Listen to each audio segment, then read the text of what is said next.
As the frost begins to melt, the flowers emerge from the cold, and traditions start to spring to life, it is about time we introduce the second season of the ritual year, spring. For the next 3 months, England will be drawn into days of brighter sun, warmer breeze, and the sounds of new life. Trees that stood bare since Advent slowly begin to blossom and flourish. The woodland floors start to see the first inklings of colour and life. Spring is the season of renewal, refreshment, and redemption. It is as symbolic as it is natural. Into the darkness of winter, the light of spring breaks in, leading us all into new life. It was this symbolism and its obvious parallels to the Christological story that permeated the medieval world, helping to shape and mould its spring traditions. The arrival of spring was deeply intertwined with religious, agricultural, and social traditions. Today, we mark the beginning of spring on the 21st of March, aligning with the equinox when daylight and nighttime are equal in length. Medieval authors similarly associated March with the renewal of life.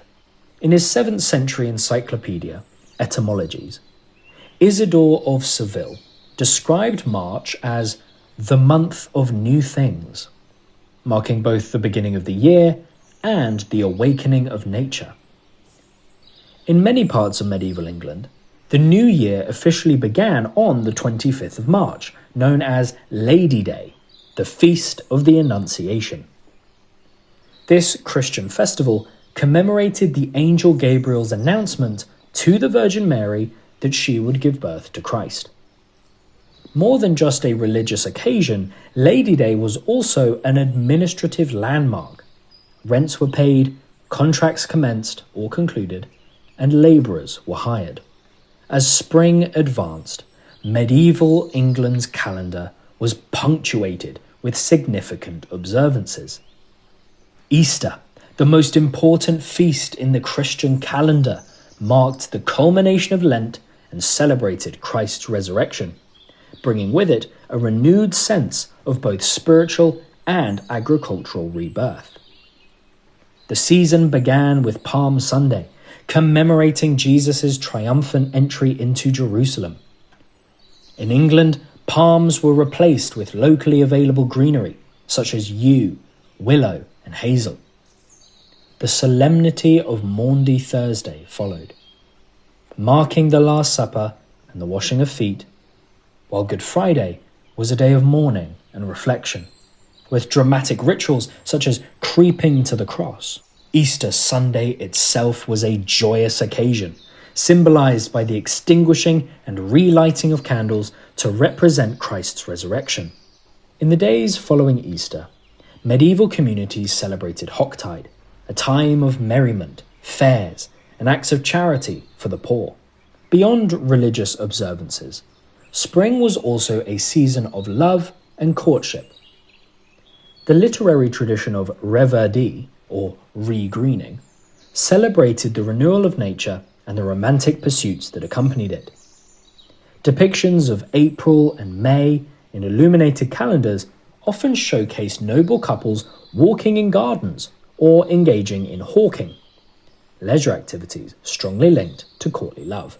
This theme extended into medieval poetry and storytelling, such as Geoffrey Chaucer's Canterbury Tales, where April's gentle showers and birdsong herald the time for pilgrimage and romance.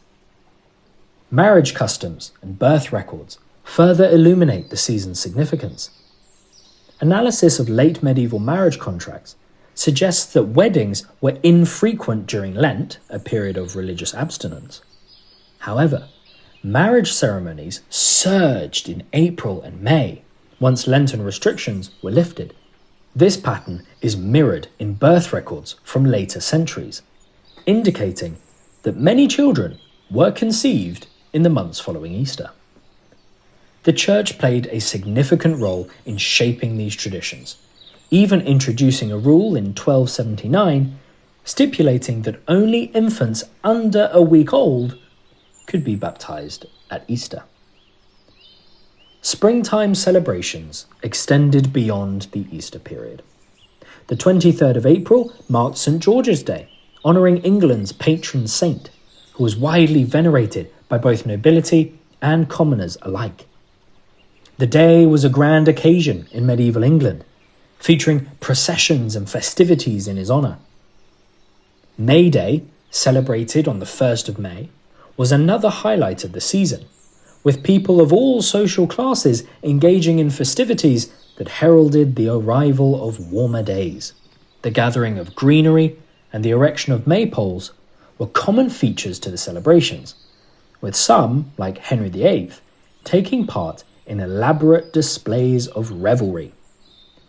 Rogation Tide, observed in the days leading up to Ascension Day, saw communities come together in processions to pray for bountiful harvests and protection from misfortune. This was closely followed by Ascension Day itself, which commemorated Christ's ascent to heaven. Medieval English churches marked the occasion with elaborate plays, where a figure of Christ was lifted through a purpose-built opening in the church roof, accompanied by music and symbolic imagery of angels and doves. Thus, spring in medieval England was a season imbued with deep religious meaning, social customs, and literary significance. From the solemnity of Lent to the joy of Easter, from the romantic associations of May to the agricultural prayers of Rogation Tide, the season reflected the rhythms of both nature and faith. As flowers bloomed, animals mated, and communities gathered in celebration, spring was indeed the season of love, renewal, and new beginnings.